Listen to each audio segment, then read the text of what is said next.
Moderates Abigail Spanberger and Mikie Sherrill elected governors in Virginia and New Jersey, respectively, both growing the Democratic vote in areas that were far less blue in 2024. Now, Sherrill significantly outperformed the polls, turning what was expected to be a tight race into a 13-point romp. She joins us shortly. Democrats made gains in Virginia's House of Delegates, even flipping state legislative seats in Georgia and deep red Mississippi. And as we said, New Yorkers chose the 34-year-old Muslim-American Democratic Socialist Zohran Mamdani over former Governor Andrew Cuomo and Curtis Sliwa to be their next mayor, casting more than 2 million ballots, which is a turnout not seen since 1969. When we enter City Hall in 58 days, expectations will be high. We will meet them. A great New Yorker once said that while you campaign in poetry, you govern in prose. If that must be true, let the prose we write still rhyme, and let us build a shining city for all. And we must chart a new path, as bold as the one we have already traveled.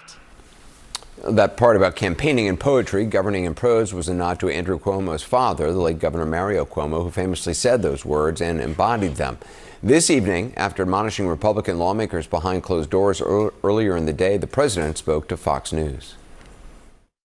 You said today, you kind of admitted that last night was not great for the party. You said that the shutdown and your name not being on the ballot were big factors. You're the head of the party, so obviously the policies are run on in these states.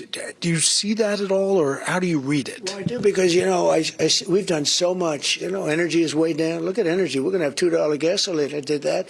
That brings everything else down. Groceries are way down, other than beef. The country's doing very well, but as Republicans, you have to talk about it, because if you don't talk about it, I saw that they kept talking about affordability. Well, Biden was a disaster with affordability. He had the highest inflation rate in the history of our country, but you have to talk about it. It's no good if we do a great job and you don't talk about it, and I don't think they talk about it enough. Well, his was certainly not the only post-game analysis. Here's a small sampling of some of the other reaction from the left and right. There was a common theme last night, and that is people all over this country are rejecting Trumpism. And no one should read too much into last night's election results. Last night was a shellacking for the Republicans and for Donald Trump. A radical left earthquake just hit America. The epicenter, New York. Now the socialists are celebrating. Republicans woke up this morning and realized that they are no longer in a 2024 electoral environment. What happened last night was blue states and blue cities voted blue. We all saw that coming. Governor-elect, congratulations on your win, which was bigger than a lot of people expected. How much of that do you think was because of specific policy positions? How much of it was a referendum on President Trump, who had actually made gains in New Jersey a year ago?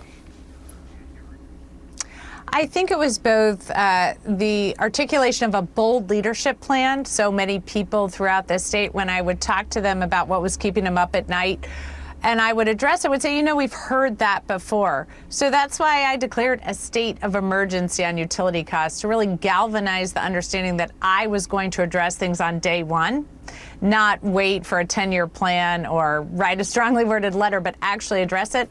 It also, I think, was because of getting to see everyone throughout the state, and then focusing on what Trump was doing that was harming the economy of New Jersey, because really what people are seeing across the state is prices are too high.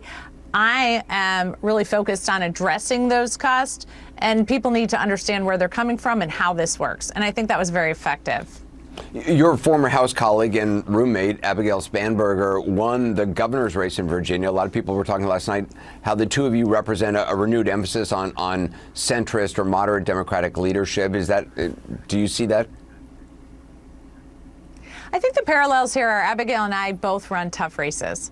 We both came into the House of Representatives in that 2018 cycle in Republican districts. So it wasn't enough to simply turn out the base. We had to make our case and swing the vote.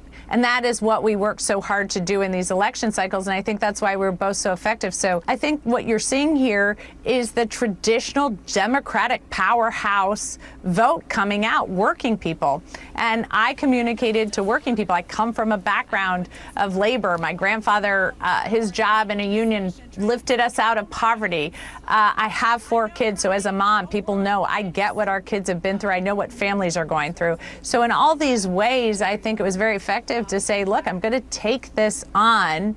And with my background in the military, I'm going to be very proactive and get to this right away. And I think that's what spoke to people. There's been a lot of focus since last night on the contrast between you and Governor-Elect Spanberger and New York's Mayor-elect Zohran Mamdani, a Democratic socialist. I just want to play a clip from his victory speech last night.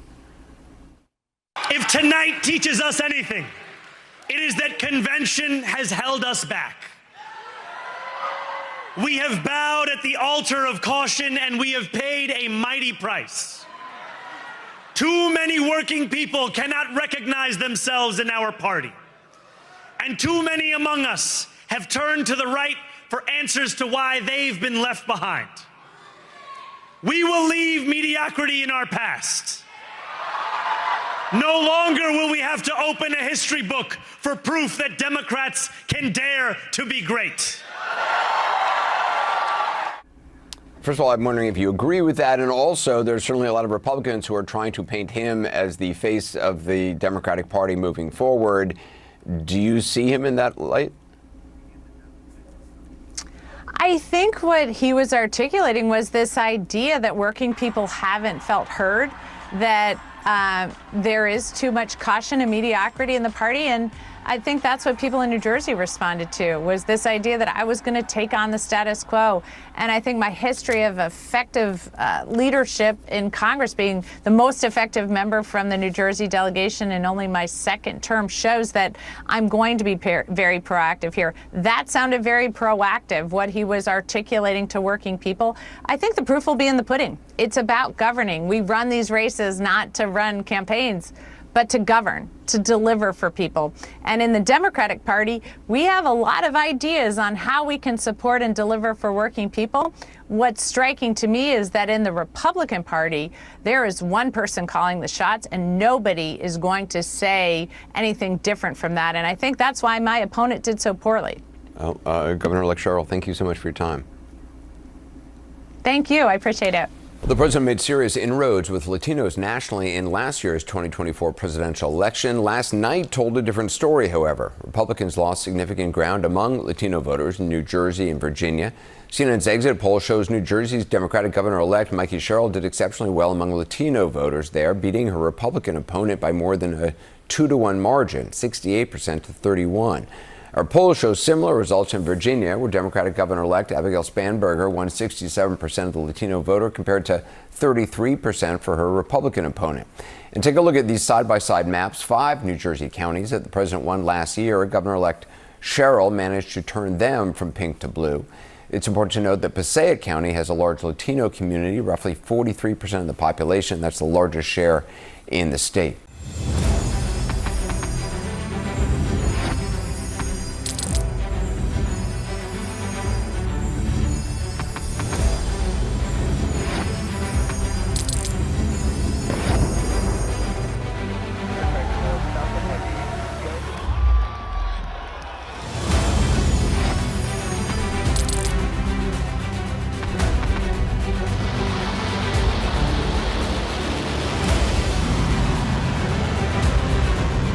Fighting so long and so hard that they don't know what the they're doing.